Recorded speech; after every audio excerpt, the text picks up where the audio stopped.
A los 72 años, regresé de la consulta médica y encontré a extraños ocupando mi casa. Mi propia hija dijo: «Ya lo decidimos, mamá, te vas a un asilo». Mi nieto ya estaba guardando mis cosas en cajas de cartón. Mantuve la calma y dije solo una frase. Antes de empezar, díganme en los comentarios, ¿de qué país nos están viendo? Me encanta saber de dónde vienen las personas que siguen mis historias. Tengo 72 años y creía que conocía a mi hija. Pensé que después de todo lo que pasé para criarla, después de cada sacrificio, cada noche sin dormir, cada peso ahorrado, ella sería diferente, que ella me vería, que le importaría. Estaba equivocada. La consulta con el cardiólogo había sido a las 3 de la tarde. Nada grave, solo el chequeo de rutina que todo adulto mayor debe hacerse. La presión un poco alta, pero controlada con las medicinas. El médico dijo que yo estaba bien, considerando la edad. Dijo que siguiera caminando por las mañanas, que mantuviera la dieta ligera, que no me estresara. No me estresara, como si la vida permitiera esa elección. Regresé a casa a las 5:15 de la tarde. Recuerdo la hora porque miré el reloj del tablero del taxi, calculando si todavía tendría tiempo de preparar algo rico para la cena. A mi nieto Mateo le encantaba mi pollo asado. Tenía 10 años y siempre me pedía que lo hiciera los días que me visitaba. Pensé en darle una sorpresa. Le pagué al chofer, tomé mi bolsa, esa de cuero café que uso desde hace 15 años, y caminé hacia la puerta principal. La casa era demasiado grande para mí ahora, lo sabía. 3 recámaras, sala amplia, cocina espaciosa donde crié a mi hija sola después de que mi esposo murió. Él tenía apenas 42 años cuando el infarto se lo llevó. Yo tenía 35 y nuestra hija Regina tenía 5. Vendí el departamento pequeño donde vivíamos, usé su seguro de vida y compré esta casa en la colonia del Valle. Era mi orgullo.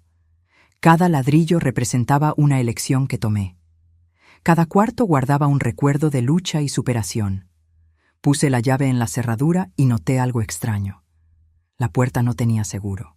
Mi primer pensamiento fue que había olvidado cerrar por la mañana. A veces pasaba.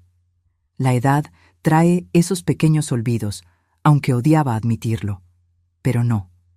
Recordaba claramente haberle dado 2 vueltas a la llave, como siempre lo hacía. Empujé la puerta despacio. Voces. Muchas voces. Risas que venían de la estancia. Entré, y el olor fue lo primero que me golpeó. Café recién hecho y algo dulce, tal vez un pan de elote, pero no era mi café, no era mi comida. El olor era diferente, extraño en mi propia casa. Caminé por el pasillo y me detuve en la entrada de la sala. Había al menos 6 personas ahí. A algunas las reconocí vagamente. Parecían conocidos de mi hija, tal vez colegas del trabajo o amigos. Otros eran completos extraños. Estaban sentados en mi sofá, en mis sillones, bebiendo en mis tazas, como si esa fuera su casa. Una mujer rubia que nunca había visto se rió fuerte de algún chiste. Un hombre con barba le movía al celular, con los pies descalzos sobre mi mesa de centro, esa que compré en un bazar de la Lagunilla hace 20 años. Me quedé ahí parada, invisible, con la bolsa todavía colgada del brazo. Fue cuando vi a Regina saliendo de la cocina con una charola de galletas. Mi hija. 42 años, el cabello negro recogido en un chongo perfecto, usando ese vestido azul que le regalé la Navidad pasada. Estaba sonriendo, atendiendo a la gente como si fuera la anfitriona perfecta. Entonces sus ojos se encontraron con los míos. La sonrisa no flaqueó, no pareció sorprendida ni apenada. Solo puso la charola sobre la mesa y vino hacia mí con esa expresión que yo conocía bien. La expresión de quien está a punto de explicarle algo obvio a alguien que no entiende nada. «Mamá», dijo ella, y su voz era calmada, casi gentil. «Tenemos que platicar». No respondí. Solo la miré a ella, luego a los extraños en mi sala y luego de vuelta a ella. «Ven conmigo», dijo Regina, tomándome del brazo con delicadeza y guiándome al pasillo. Pasamos por el comedor, donde otras 2 personas que no conocía estaban sentadas, y seguimos hasta mi recámara. Fue cuando vi las cajas cajas de cartón apiladas al lado de mi cama, cajas abiertas, ya a medio llenar con mi ropa, mis libros, mis pertenencias. Mi nieto Mateo estaba ahí, doblando uno de mis abrigos de invierno con cuidado exagerado, como si estuviera siguiendo instrucciones precisas. «Mateo», dije, y mi voz salió débil, casi sin sonido. Él levantó la vista hacia mí. 10 años, cabello castaño igual al de su mamá, ojos verdes que heredó del abuelo que nunca conoció. Por un segundo vi culpa en su rostro. Pero luego miró a Regina, como si pidiera permiso para hablar, y volvió a doblar el abrigo. «Mamá, siéntate», dijo Regina, señalando la cama. No me senté. Seguí de pie, encarando a mi hija, esperando una explicación que tuviera sentido. Alguna explicación que no fuera lo que mi corazón ya sabía que era. Regina suspiró. Ese suspiro cansado que siempre daba cuando pensaba que yo me estaba poniendo difícil. «Ya lo decidimos», empezó ella, «que es hora de que te vayas a un lugar más apropiado». Cada palabra cayó como piedra. «¿Apropiado?», repetí. «Un lugar donde tendrás los cuidados adecuados, compañía de personas de tu edad, actividades. Te va a encantar, mamá. Ya investigué mucho. Es una residencia muy buena en Cuernavaca, con jardín, estancia». «Un asilo», dije yo. No era pregunta. «Una residencia para adultos mayores», corrigió Regina, como si cambiar las palabras cambiara la realidad. «Te estás haciendo más grande. Esta casa es demasiado grande. Es peligrosa. ¿Y si te caes en las escaleras? ¿Y si tienes una emergencia en la noche y no hay nadie aquí para ayudarte?» Mi voz salió más firme de lo que esperaba. «Vivo aquí desde hace 37 años. Nunca me he caído. Nunca he tenido ninguna emergencia». «Todavía no», dijo Regina, y había algo en sus ojos que no lograba identificar. No era preocupación, era determinación. «Pero es cuestión de tiempo, mamá. Tienes 72 años. Ya no puedes vivir sola». «¿Quién dice que no puedo?» «Yo lo digo, y ya lo hablé con Ricardo también». Ricardo era su esposo, un hombre que siempre me pareció muy educado, muy correcto, muy calculador. Trabajaba en finanzas, siempre hablando de rendimientos y del mercado inmobiliario. «¿Y qué tiene que ver Ricardo con mi casa?», pregunté. Regina vaciló. Apenas medio segundo, pero vaciló. «Creemos que es mejor que te vayas a la residencia, y como esta casa es muy grande y ya no la vas a necesitar». «Ustedes se van a mudar aquí», completé. Ella no lo negó. Solo levantó la barbilla, de esa forma defensiva que siempre hacía cuando sabía que estaba mal, pero no quería admitirlo. «Tiene sentido, mamá. La casa está a tu nombre, pero eventualmente será mía de todos modos. Solo estamos adelantando las cosas, y nosotros nos encargaremos de todo, el mantenimiento, el predial, todo. Tú no tendrás que preocuparte por nada». Miré las cajas. A mi nieto, que evitaba mi mirada. A mi hija, que me miraba con esa certeza inamovible de quien cree que está haciendo lo correcto. «Ya lo decidieron todo», dije en voz baja, sin preguntarme. «Porque sabíamos que te ibas a resistir. Eres terca, mamá, siempre lo has sido. Pero esta vez tienes que confiar en mí. Estoy haciendo lo mejor para ti». Algo dentro de mí, algo que había estado dormido por mucho tiempo, empezó a despertar. No era enojo. Todavía no. Era claridad. Esa claridad fría y cortante que llega cuando finalmente ves la verdad que habías estado evitando. Respiré profundo. Mi corazón estaba acelerado, podía sentirlo, pero mantuve la voz calmada. «¿Y mi opinión?», pregunté. «¿Yo no tengo derecho a decidir sobre mi propia vida?». Regina suspiró de nuevo. «Mamá, ya tuviste una vida entera de decisiones. Ahora es hora de dejar que yo te cuide. Confía en mí». Fue cuando lo dije. Una frase nada más. Calma, clara, definitiva. «Quiero a todos fuera de mi casa en 30 minutos». La recámara se quedó en silencio. Regina parpadeó, como si no hubiera entendido. Mateo dejó de doblar el abrigo, con las manos suspendidas en el aire. «¿Cómo?», dijo Regina. y por primera vez escuché incertidumbre en su voz. Me escuchaste. Te quiero a ti, a tu esposo, a tu hijo y a todos esos extraños fuera de mi casa. Ahora. Mamá, no estás pensando bien.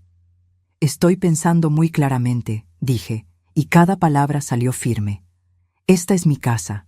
Yo pago los servicios, yo decido quién entra y quién sale, y estoy decidiendo que ustedes se salgan. La expresión de Regina cambió. El barniz de preocupación maternal desapareció y reveló algo más duro por debajo. Cruzó los brazos. Estás siendo irracional. Puede ser, respondí, pero es mi irracionalidad en mi casa. Estamos tratando de ayudarte. No es cierto, están tratando de quitarme de en medio. Regina dio un paso al frente, alzando el tono de voz. Esto es ridículo. ¿Crees que quiero tu casa? ¿Crees que estoy haciendo esto por interés? No respondí, solo la miré fijamente. Y mi silencio lo dijo todo. Se puso roja. No lo puedo creer. Después de todo lo que hemos hecho por ti. ¿Qué exactamente has hecho por mí, Regina? Mi voz salió más fría de lo que pretendía. Dime, haz la cuenta, quiero escuchar. Abrió la boca, la cerró, la abrió de nuevo. Yo vengo aquí cada semana. Vienes una vez al mes, si acaso, y siempre deprisa, siempre con alguna excusa para irte pronto. Tengo una vida, trabajo, familia. Yo también la tenía, dije, y aún así te crié sola. Regina retrocedió como si le hubiera pegado. Mateo seguía ahí, congelado, sosteniendo el abrigo. Miré a mi nieto y se me apretó el corazón. Él no tenía la culpa. Era solo un niño siguiendo órdenes de sus papás. Mateo, mi cielo, dije suavemente, puedes dejar mis cosas ahí. Gracias por ayudar, pero ya no hace falta. Él miró a su mamá, inseguro. Mateo, continúa, ordenó Regina con la voz tensa. ¡Regina! Mi voz cortó el aire como navaja. No uses a tu hijo como escudo. Sabes que estás mal. Siempre lo supiste. Me miró por un largo momento. Luego dio media vuelta y salió de la recámara pisando fuerte. Escuché voces en la sala, Regina hablando rápido, explicando algo. Las pláticas cesaron. Hubo movimiento, sonidos de gente levantándose, tomando bolsas y chamarras. Me quedé ahí, escuchando cómo mi casa se vaciaba. Pasos en el pasillo, la puerta principal abriéndose y cerrándose varias veces. Voces afuera, curiosas, confundidas. Mateo me miró una última vez antes de salir. Había algo en sus ojos. Disculpa, tal vez, o confusión. No tuve tiempo de descubrirlo. Regina apareció en la puerta y lo llamó con un gesto brusco. Cuando finalmente quedamos solo Regina y yo en el pasillo, ella se volteó hacia mí una última vez. «Te vas a arrepentir de esto», dijo, con la voz temblando de coraje contenido. «Tal vez», respondí, «pero será mi arrepentimiento, mi elección, mi vida. Eres una vieja terca e ingrata». Las palabras debieron doler, debieron hacerme retroceder, disculparme, suavizar las cosas como siempre hice toda mi vida, pero no dolieron, solo confirmaron lo que ya sabía. «Puede ser», dije calmadamente, «pero soy una vieja terca e ingrata en mi propia casa». Regina salió azotando la puerta. Me quedé ahí parada en el silencio que siguió. La casa, que minutos antes estaba llena de voces y movimiento, ahora estaba absolutamente quieta. Podía escuchar el reloj de la sala, ese antiguo de péndulo que fue de mi madre. Tic-tac, tic-tac, tic-tac. Caminé despacio hacia la estancia. Las señales de la invasión seguían por todas partes. Tazas sucias en la mesa, migajas en el sofá, un cojín fuera de su lugar. Empecé a recoger. Llevé las tazas a la cocina, lavé una por una con cuidado. Acomodé los cojines, le pasé un trapo a la mesa.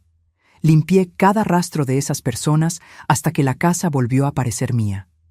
Cuando terminé, ya eran casi las 7 de la noche. Me senté en mi sillón favorito, ese cerca de la ventana desde donde puedo ver el jardín, y dejé que el cansancio me invadiera. No era solo cansancio físico, era algo más profundo, el cansancio de quien acaba de descubrir que fue traicionada por su propia hija. Porque era eso, ¿no? Traición, Regina no había actuado por preocupación, había actuado por conveniencia, por interés. Quería mi casa y pensó que yo sería fácil de quitar, como un mueble viejo que ya no sirve. Las lágrimas vinieron sin aviso. No lloré con sollozos dramáticos, solo lágrimas silenciosas corriendo por mi cara, mojando mi blusa. Lloré por la hija que pensé que había criado y por la hija que realmente existía. Lloré por los años de sacrificio que no significaron nada para ella. Lloré por la soledad de darme cuenta de que estaba realmente sola en el mundo. Cuando las lágrimas se secaron, me limpié la cara y me levanté. Fui a mi recámara, miré las cajas todavía abiertas, mi ropa doblada a medias. Empecé a desempacar todo. Saqué mi ropa de las cajas y la puse de vuelta en el closet, cada prenda en su lugar. Regresé mis libros al estante, guardé mis pertenencias.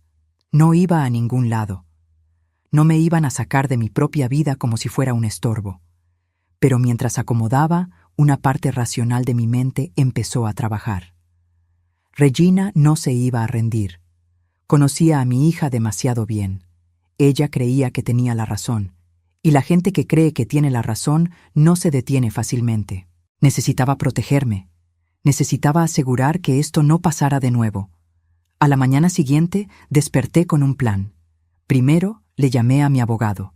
El licenciado Sergio había llevado mis papeles por años, desde que compré la casa.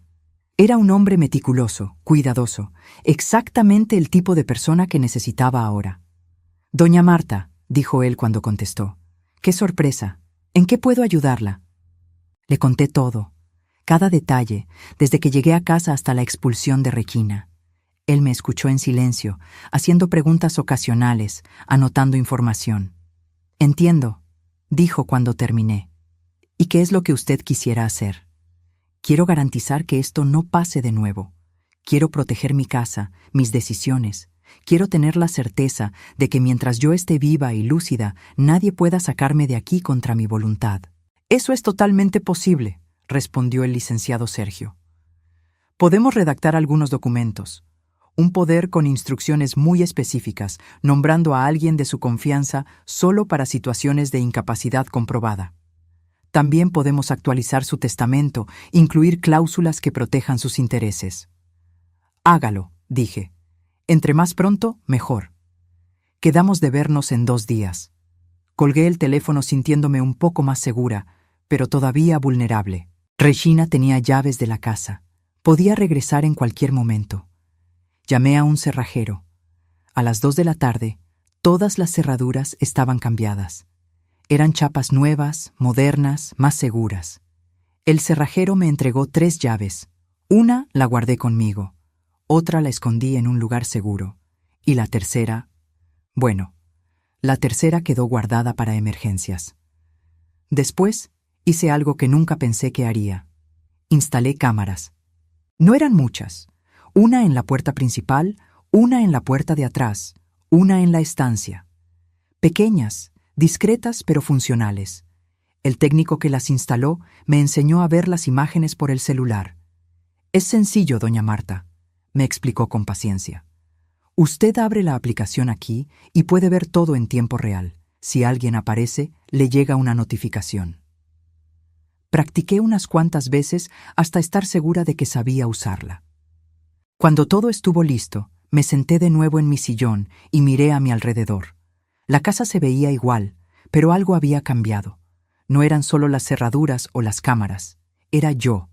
Por 3 días no pasó nada, nada de llamadas, nada de visitas. Silencio total de parte de Regina. El silencio era peor que el coraje. Significaba que estaba planeando algo. Al 4.º día sonó el timbre. Miré por el celular antes de abrir. Una mujer estaba en la puerta. Edad media, ropa formal, maletín de piel en la mano. No la reconocí. Abrí la puerta solo un poco, con la cadena de seguridad todavía puesta.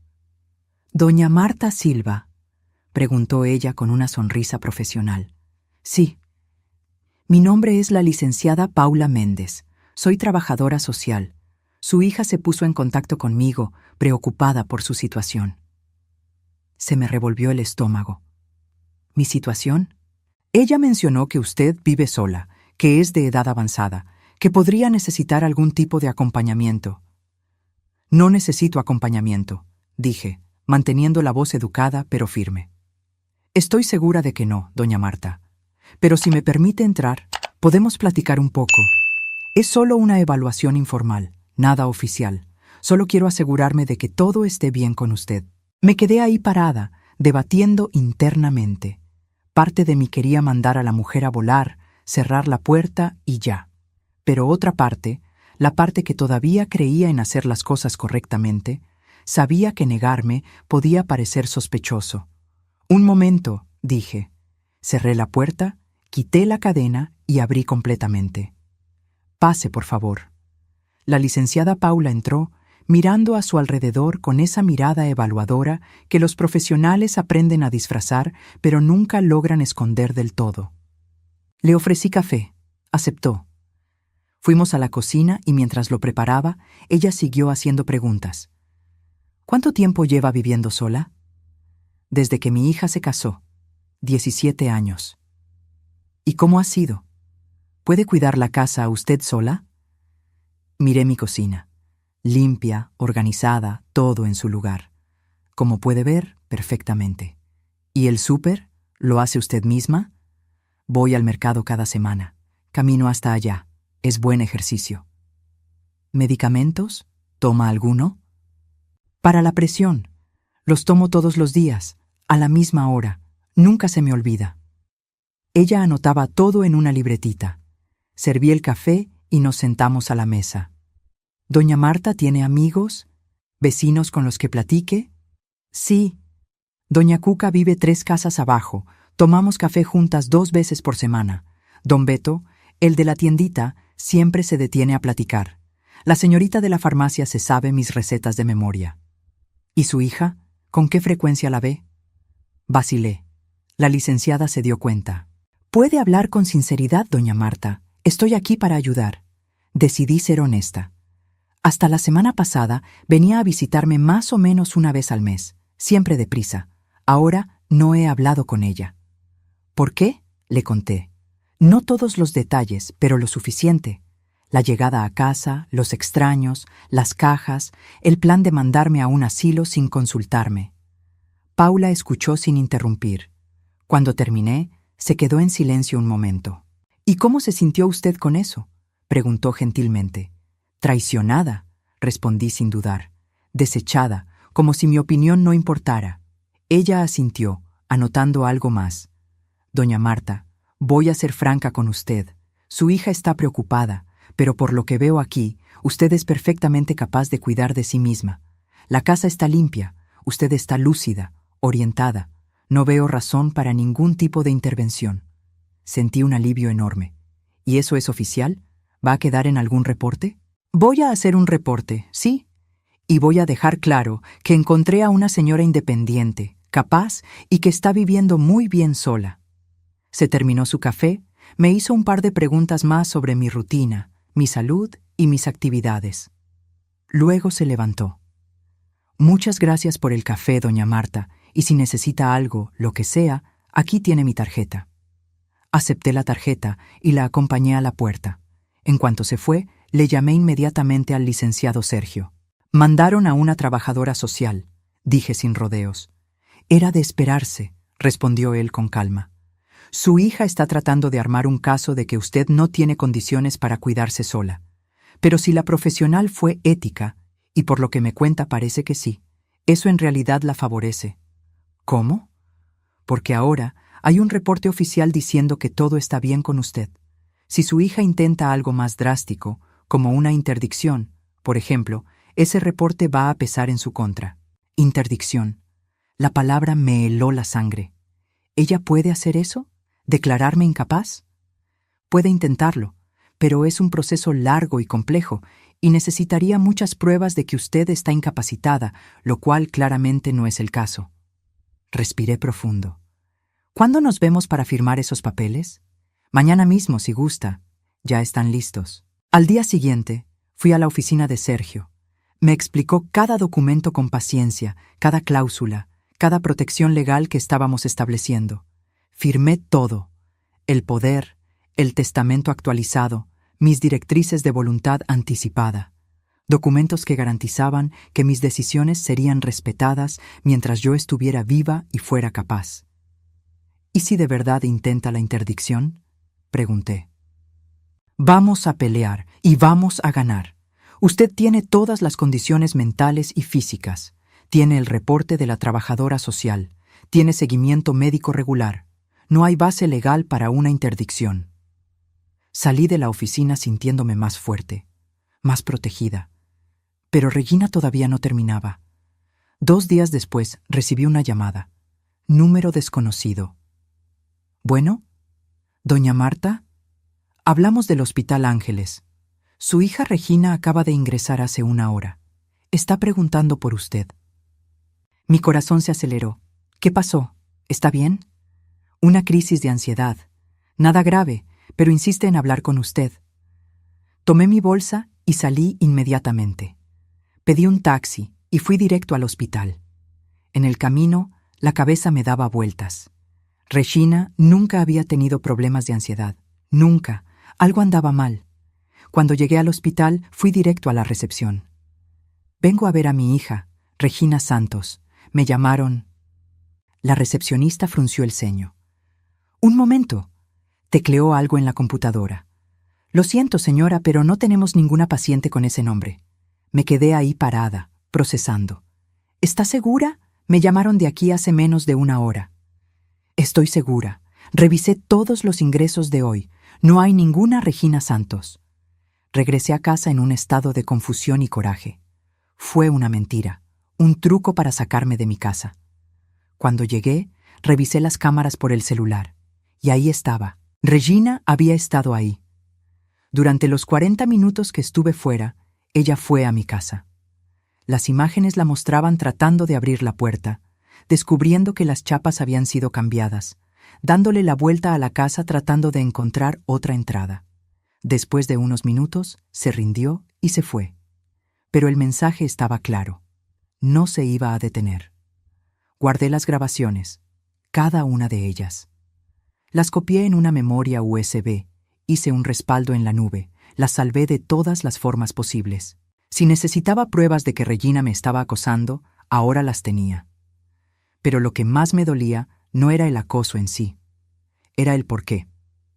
¿Por qué mi hija, la niña que crié sola, que cargué, que alimenté, vestí y eduqué, estaba haciendo esto? La respuesta era simple y dolorosa. Dinero. La casa valía mucho, no era una fortuna, pero en una ciudad donde las casas estaban cada vez más caras, esas 3 recámaras en un barrio tranquilo significaban seguridad financiera. Significaban poder vender por un buen precio o rentar por una cantidad alta. Y Regina estaba casada con Ricardo, el hombre de las finanzas, el hombre que veía todo en términos de números y rentabilidad. ¿Habría sido idea de él? ¿Habrá sembrado él esa semilla en la cabeza de mi hija? ¿O Regina siempre fue así y yo simplemente no quería verlo? Recordé cuando era adolescente, siempre queriendo las cosas más caras, siempre comparando nuestra casa modesta con las mansiones de sus amigas ricas. Recordé lo decepcionada que se puso cuando la llevé a la universidad pública en vez de la privada que quería. Pero mamá, todas mis amigas van a ir a la Ibero, se había quejado. Y tú vas a ir a la UNAM, es casi gratis y la calidad es mejor, le respondí. Había estado de mal humor durante semanas. Aún así, pagué por todo lo que necesitó. Libros, materiales, ropa adecuada para sus prácticas. Trabajé el doble como costurera para asegurar que no le faltara nada. Y cuando se graduó, cuando consiguió el trabajo en una empresa grande, cuando se casó con Ricardo y se mudó a un departamento bonito, sentí orgullo. Pensé que lo había hecho todo bien, pero tal vez no. Tal vez, al darle todo, creé a alguien que sentía que tenía derecho a todo, incluyendo mi casa, mi vida y mis decisiones. El teléfono sonó, sacándome de mis pensamientos. Era el licenciado Sergio. Doña Marta, tengo que informarle algo. Recibí una notificación hoy. Su hija metió una demanda de interdicción. Se me heló todo el cuerpo. Pero usted dijo que no tenía base legal, Y no la tiene. Es una demanda débil, basada solo en su edad y en acusaciones vagas de que usted está confundida y tomando decisiones erráticas. Pero de todos modos, tendremos que responder. Habrá una audiencia. ¿Cuándo? En 3 semanas. No se preocupe. Vamos a estar preparados. Necesitaré que se haga una evaluación con un médico geriatra, alguien que pueda dar fe de su capacidad mental. Haré lo que sea necesario. Perfecto. Voy a preparar todo y la mantengo informada. Colgué el teléfono con las manos temblando. Interdicción. Mi propia hija estaba tratando de declararme incapaz. Si lo lograba, ella tendría control total sobre mi vida, sobre mi dinero, mi casa, cada decisión. Me tratarían como a una niña, como a alguien que no sabe lo que es mejor para sí misma. No, eso no iba a pasar. En los días siguientes hice exactamente lo que Sergio me pidió. Fui con 3 médicos diferentes, un geriatra, un neurólogo y un psiquiatra. Cada uno me hizo una batería de pruebas de memoria. Logré recordar secuencias de números, palabras, imágenes, pruebas de razonamiento.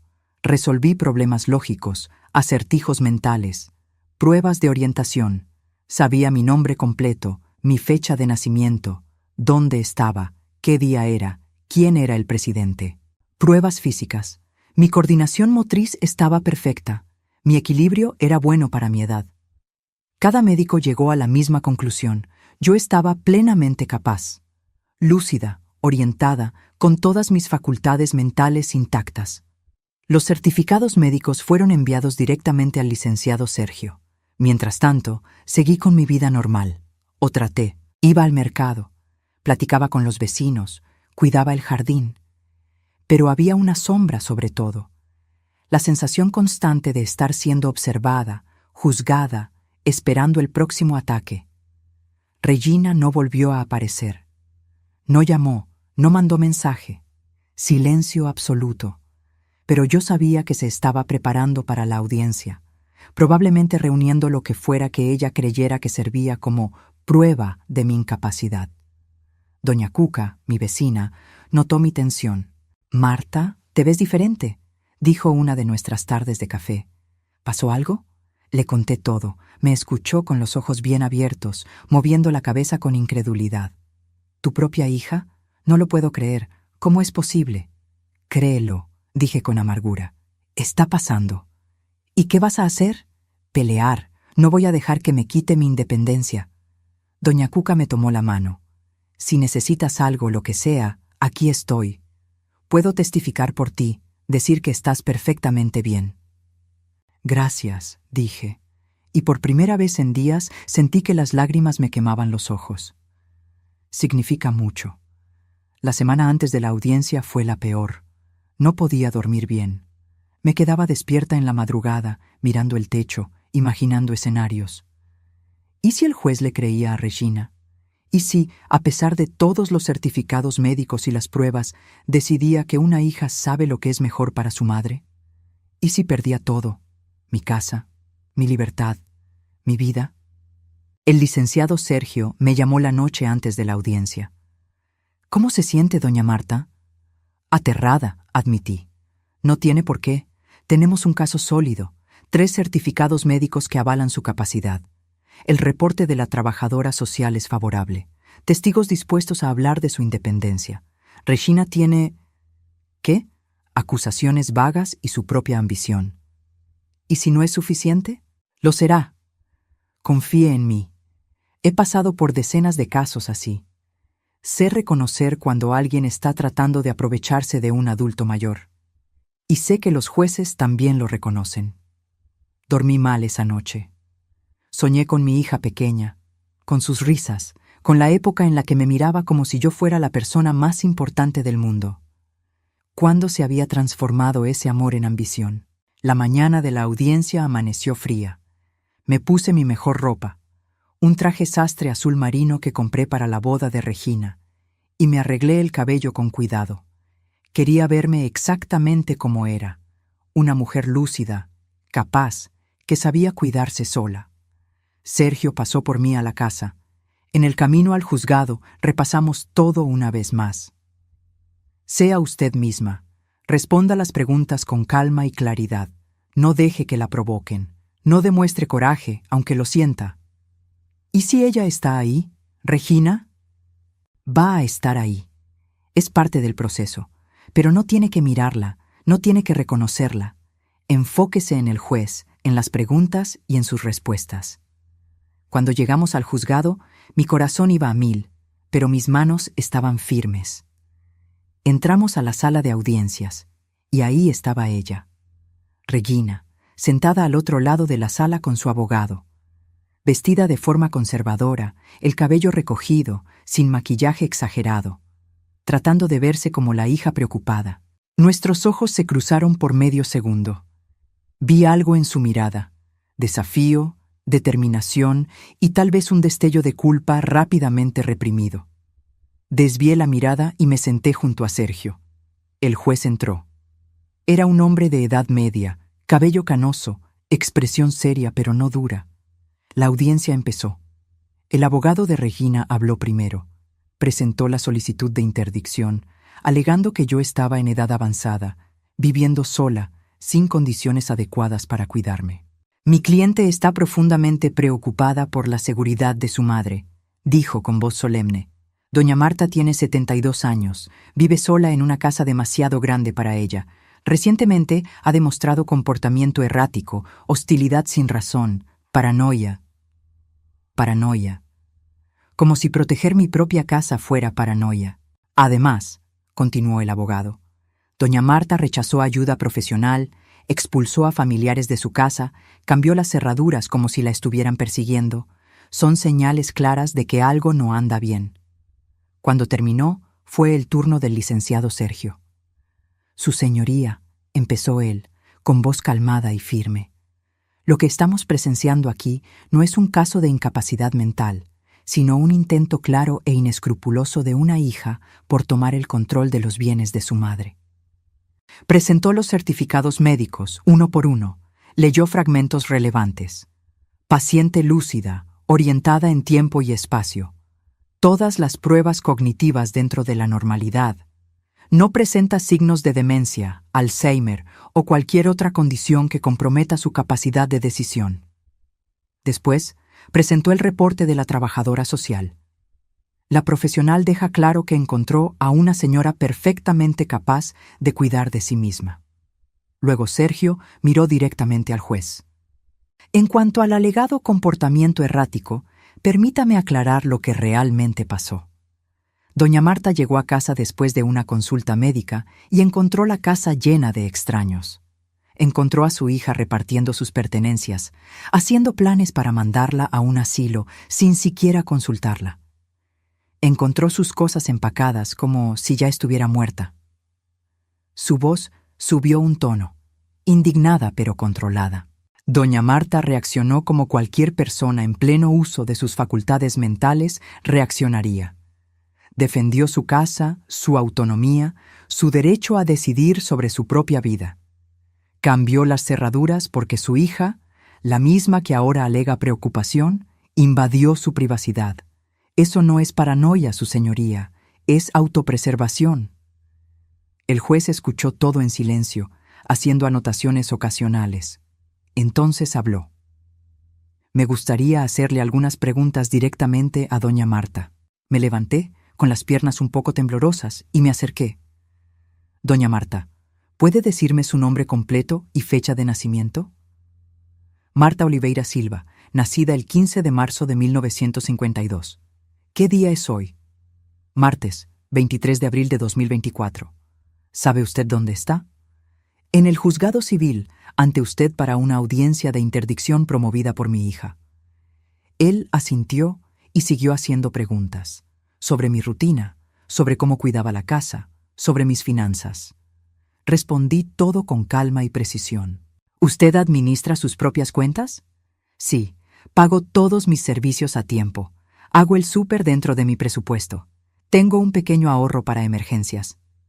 ¿Y su salud? Tengo la presión alta, controlada con medicamento.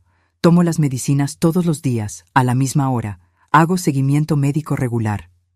¿Usted se siente capaz de seguir viviendo sola? Completamente. ¿Por qué cree que su hija inició este proceso? Vacilé.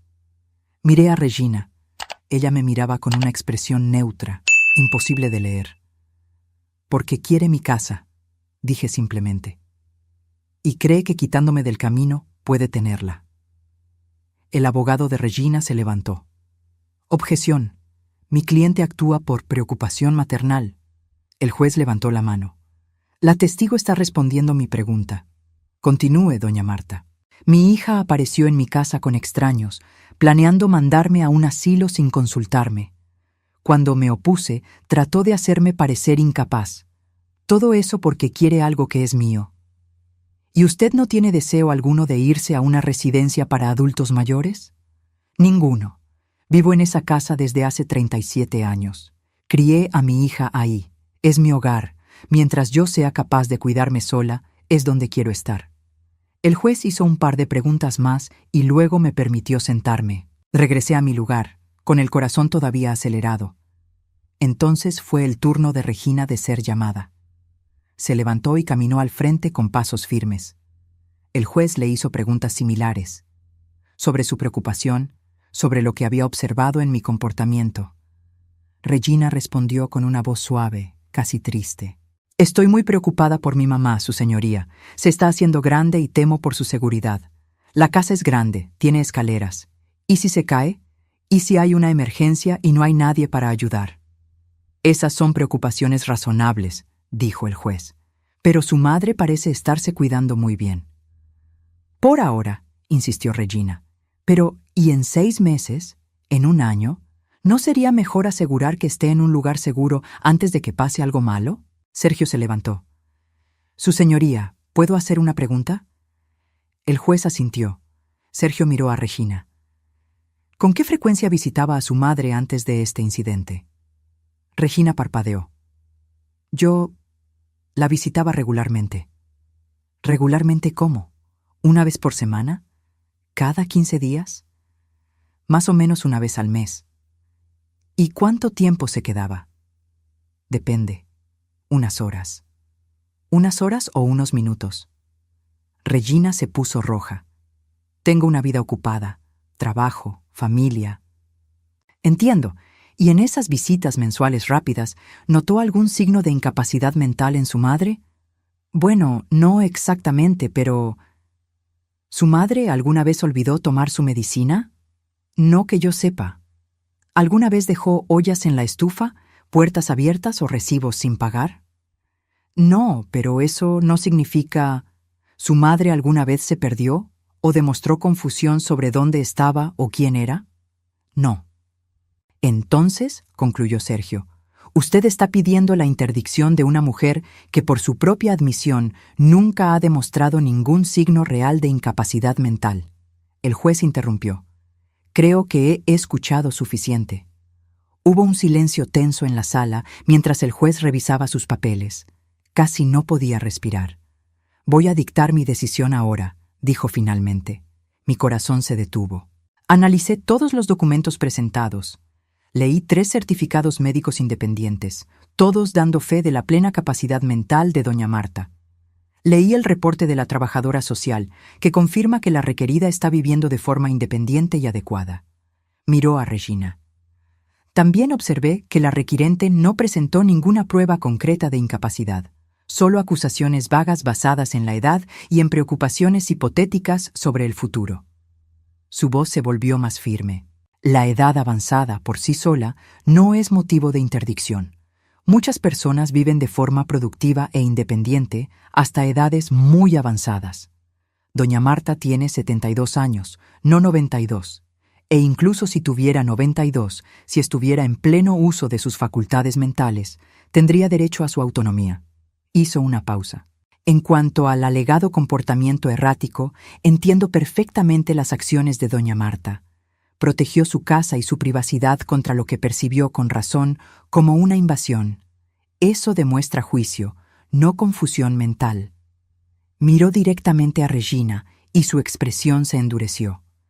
Veo aquí un caso clásico de un familiar tratando de tomar el control de los bienes de un adulto mayor bajo el pretexto de protección. Esto es inaceptable y en algunos casos puede configurar incluso un delito. Regina se puso pálida. Por lo tanto, niego la solicitud de interdicción. Doña Marta permanece plenamente capaz de gestionar su vida, sus bienes y sus decisiones. Si en el futuro hubiera un cambio real en su condición mental, el asunto puede reevaluarse. Pero por ahora, la solicitud queda desechada. Dio el mazazo. Audiencia terminada. Me levanté con las piernas de trapo. Sergio me tomó del brazo, sonriendo. Felicidades, doña Marta. Ganó. Miré a Regina. Estaba de pie, pálida, con los labios apretados. Su abogado le decía algo al oído, pero ella no parecía escuchar. Nuestros ojos se encontraron una última vez. Ya no había nada que decir. Había intentado quitármelo todo y había fallado. Salimos del juzgado juntos, Sergio y yo. Afuera el sol brillaba. ¿Y ahora qué?, pregunté. Ahora regresa a su casa y vive su vida. Y si ella intenta algo así de nuevo, estaremos listos. En el camino de regreso, miré por la ventana del taxi, procesando todo. Había ganado. Mi casa seguía siendo mía. Mi vida seguía siendo mía. Pero el precio había sido alto. Había perdido a mi hija. No físicamente, sino emocionalmente. Lo que fuera que todavía existiera de relación entre nosotras, había muerto en esa sala de audiencias. Cuando llegué a casa, me senté en mi sillón favorito y dejé que las lágrimas fluyeran. No eran lágrimas de alivio, aunque sí lo sentía. Eran lágrimas de luto. Luto por la hija que pensé que tenía, por la relación que nunca existió realmente, por la familia que debió ser. Pero entre las lágrimas también había algo más. Fuerza, orgullo, la certeza de que había hecho lo correcto. No me había doblegado, no había dejado que me trataran como a un objeto desechable. Había peleado por mi dignidad, por mi autonomía, y había ganado. En las semanas siguientes establecí una nueva rutina, una rutina que era completamente mía. Despertaba temprano, tomaba café en el porche viendo salir el sol. Hacía mi caminata matutina, cuidaba el jardín, que estaba un poco descuidado. Me veía con doña Cuca para el café. Leía los libros que siempre quise leer, pero nunca tuve tiempo. Era una vida simple, pero era mía. Regina no intentó contactarme. Ni ella, ni Ricardo, ni siquiera Mateo. A veces pensaba en mi nieto. ¿Entendería él lo que pasó? ¿Le habría contado Regina alguna versión distorsionada de los hechos? Lo extrañaba, sus raras visitas, sus abrazos torpes, la forma en que me decía abuelita. Pero no podía forzar una relación. Si Regina quería alejarme de Mateo, era su elección. Una elección cruel, pero suya. 2 meses después de la audiencia, recibí una carta. Reconocí la letra inmediatamente. Era de Mateo. Con las manos temblando, la abrí. Querida abuelita, siento mucho lo que pasó. No entiendo bien todo, pero sé que mi mamá hizo algo malo. Mi papá dijo que estás enojada y que es mejor no molestarte. Pero quería que supieras que te extraño. Extraño tus historias, tu pollo asado y cuando me enseñabas a cuidar las plantas. Mi mamá no sabe que estoy escribiendo esta carta. Le pedí ayuda a mi maestra. Te quiero mucho, abuela. Cuando crezca y pueda decidir, te voy a visitar. Lo prometo. Tu nieto, Mateo. Lloré al leerla. Lloré de tristeza por la situación, pero también de alegría por saber que mi nieto todavía me quería. Guardé la carta en una caja especial, junto con fotos viejas y otros recuerdos valiosos. Algún día, Mateo sería un adulto. Algún día podría tomar sus propias decisiones. Y cuando ese día llegara, yo todavía estaría aquí, esperándolo. La vida siguió. Los meses pasaron. Hice amistad con más vecinos. Doña Elena, que vivía en la esquina, también era viuda y le encantaba jugar baraja. Empezamos a vernos cada jueves por la noche para jugar y platicar. Don Beto, el de la tiendita, siempre me apartaba la fruta más bonita. Para la señora que ganó en el juzgado, decía con una sonrisa orgullosa. Al parecer, la historia se había corrido por toda la colonia. Me veían como la viejita que no se dejó intimidar. Y eso traía una sensación extraña pero buena. Respeto. Empecé a hacer trabajo voluntario en un albergue de animales. Siempre me gustaron los animales, pero nunca había tenido tiempo. Ahora lo tenía.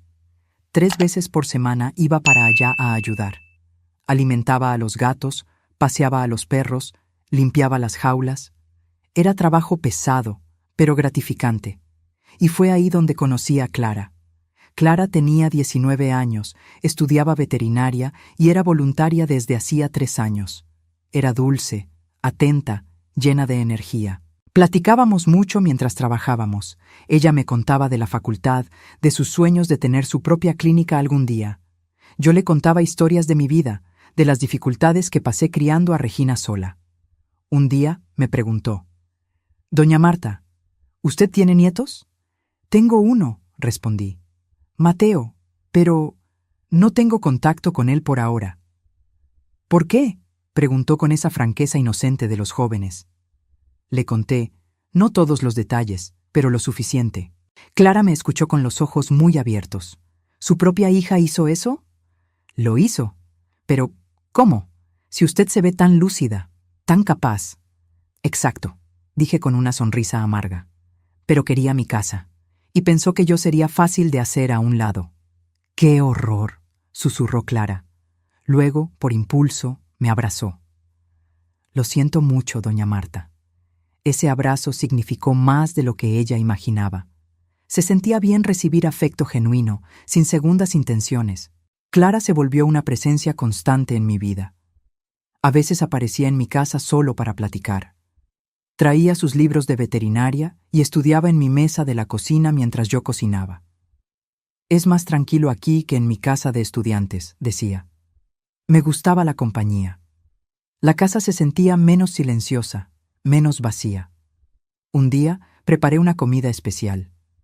Clara comió con mucho apetito y luego me ayudó a lavar los trastes.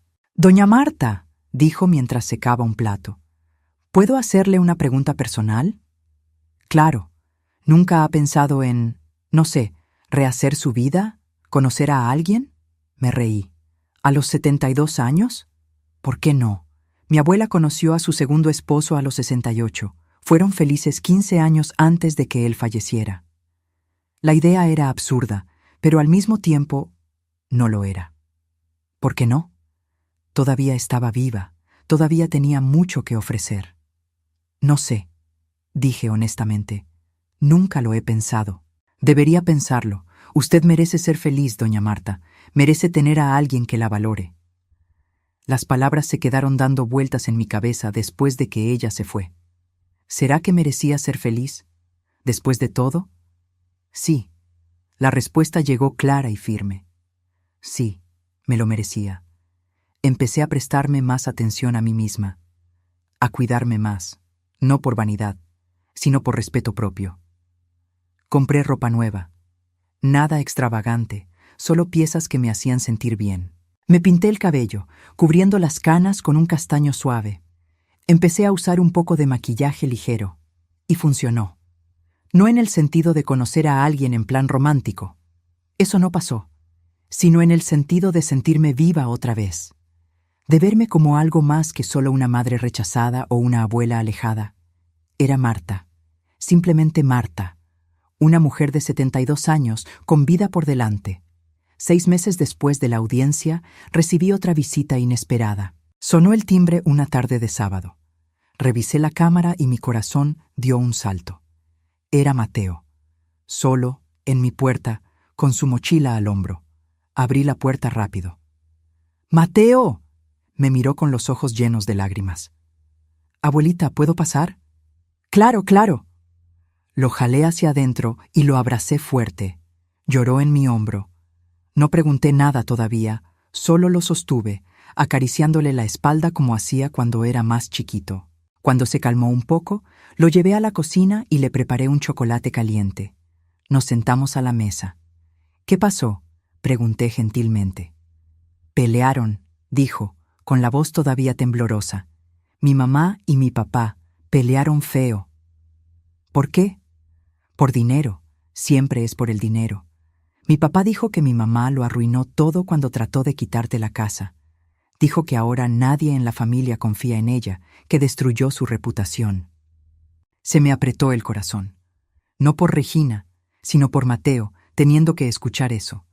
Y mi mamá gritó que todo era culpa tuya, que eras una egoísta, que... Se detuvo, mirándome con culpa. Perdón, abuelita, no quiero repetir lo que dijo. Está bien, le tomé la mano. No hace falta. Pelean mucho ahora, todos los días, y yo solo quería venir a verte. Te extrañaba. Las lágrimas me quemaron los ojos. Yo también te extrañaba mucho, mi amor. ¿Me puedo quedar aquí?, preguntó con voz chiquita. ¿Solo por hoy? Mañana me regreso, lo prometo. Solo... no quiero estar allá ahorita. Claro que te puedes quedar. Pasamos la tarde juntos. Hice su pollo asado favorito. Vimos películas. Platicamos de la escuela, de sus amigos, de sus clases de guitarra que yo no sabía que estaba tomando. Era como antes, pero mejor, porque ahora sabía que cada momento era valioso. En la noche, cuando ya casi era hora de que se fuera, Mateo me miró serio. Abuela, ¿qué fue lo que realmente pasó? ¿Entre tú y mi mamá? Respiré profundo. Él merecía la verdad, pero una versión apropiada para su edad. Tu mamá y yo tuvimos un desacuerdo muy serio. Ella pensó que sería mejor para mí vivir en otro lugar. Yo no estuve de acuerdo. Y las cosas se pusieron complicadas. ¿Por la casa? En parte. Pero la casa es tuya, ¿no? ¿Tú la compraste? Sí. Se quedó en silencio un momento. Creo que entiendo. Mi mamá a veces, ella quiere las cosas, y cuando no las consigue, se enoja mucho. La observación era tan perspicaz, tan madura para un niño de 10 años. Lo importante, dije yo, es que sepas que nada de esto es tu culpa, y que te quiero muchísimo. Yo también te quiero, abuela. Cuando lo llevé de regreso, él me había dado la dirección nueva, se habían mudado. Regina estaba esperando en la puerta. No dijo nada, solo observó cómo Mateo salía del carro y entraba corriendo a la casa. Nuestros ojos se encontraron por medio segundo. Ya no había coraje en su mirada, solo cansancio, derrota. Pude haber sentido lástima, pero no la sentí. Ella había tomado sus decisiones. Pasó un año desde la audiencia. Mi vida estaba bien, no perfecta, la vida nunca lo es, pero genuinamente bien. Tenía a mis amigos, mi voluntariado, mi casa. Mateo me visitaba a veces, siempre que podía escaparse unas horas. Regina ya no interfería, probablemente dándose cuenta de que sería inútil. Nunca hablamos de lo que pasó. Nunca hubo una reconciliación o una disculpa.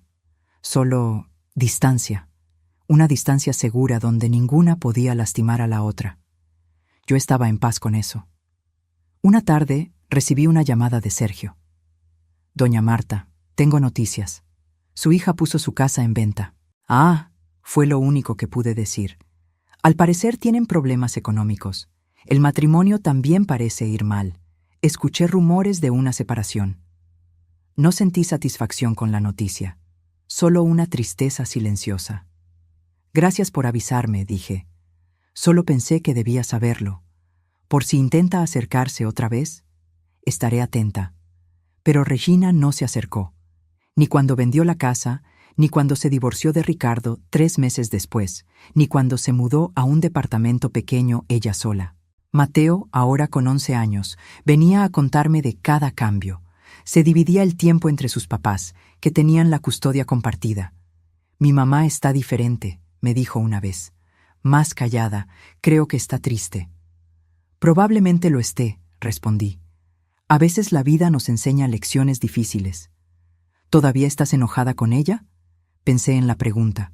No, no estoy enojada, solo decepcionada y más prevenida. ¿Crees que algún día vuelvan a hablar?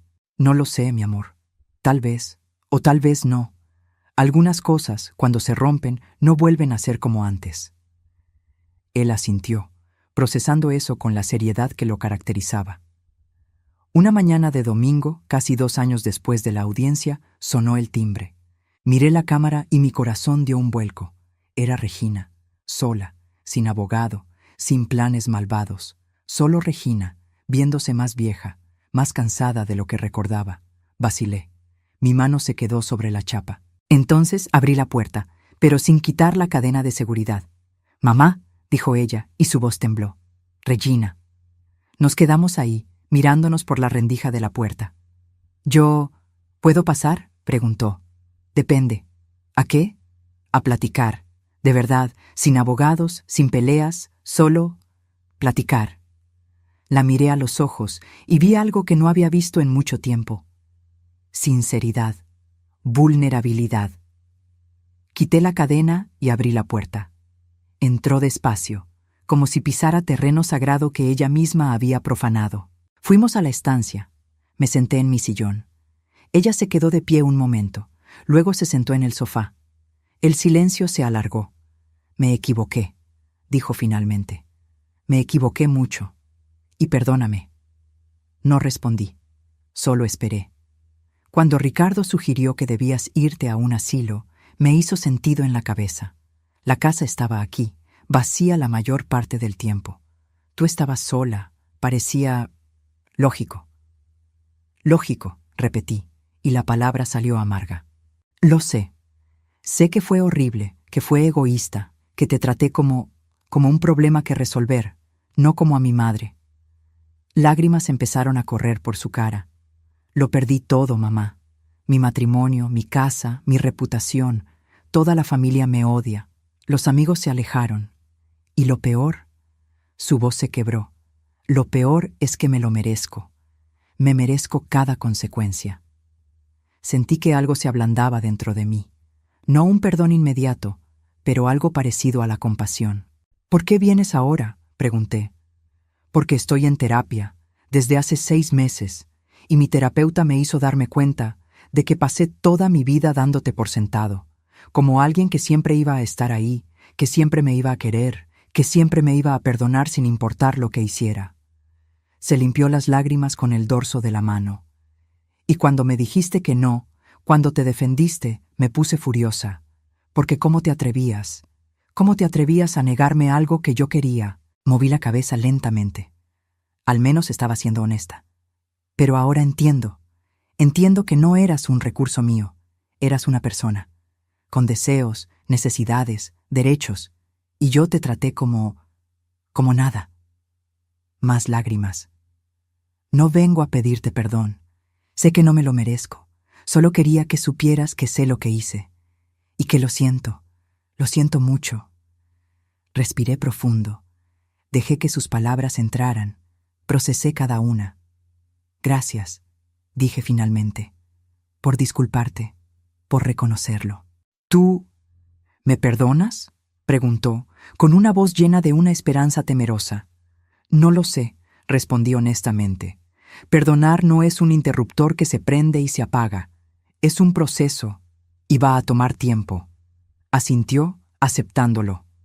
«Pero», continué, «puedo decirte que no te odio, y que estoy dispuesta a intentar, poco a poco, con límites claros». «Gracias», susurró. «Es más de lo que merezco». No le llevé la contraria. Platicamos un poco más. Sobre su terapia, sobre Mateo, sobre su vida ahora. No fue fácil, no fue cómodo, pero fue real. Cuando se fue, sentí que un peso que no sabía que cargaba se me quitaba de los hombros. No sabía si nuestra relación se iba a arreglar. Tal vez sí, tal vez no. Pero al menos ahora había honestidad. Y la honestidad era un comienzo. Hoy, a los 74 años, miro hacia atrás y veo todo lo que pasé. La lucha por mi casa, por mi autonomía, por mi dignidad. El dolor de ser traicionada por quien más amaba. La fuerza que encontré dentro de mí cuando la necesité. Regina y yo estamos reconstruyendo, despacio. Me visita una vez por semana ahora. A veces traemos a Mateo. Platicamos, tomamos café, lo intentamos. No es como antes, nunca lo será, pero es algo. Y por ahora es suficiente. Aprendí que envejecer no significa volverse invisible o desechable. Aprendí que tengo el derecho de defender mis decisiones incluso cuando la persona del otro lado es alguien a quien amo. Aprendí que soy más fuerte de lo que imaginaba, y aprendí que mi vida, mi casa, mis decisiones son mías, y nadie tiene el derecho de quitármelas. Entonces, ¿ustedes qué piensan? ¿Debí haber perdonado a Regina más rápido? ¿Debí haber sido más dura? ¿Hice lo correcto? Dejen su opinión en los comentarios. Y si esta historia los tocó de alguna forma, no olviden suscribirse al canal, dejar su like y compartir con quien necesite escuchar que nunca es tarde para defender su propia vida. Y si quieren apoyar aún más este canal y ser parte de nuestra comunidad, consideren unirse como miembros. Con eso me ayudan a seguir trayendo historias reales e importantes como esta. Gracias por escucharme. Hasta la próxima.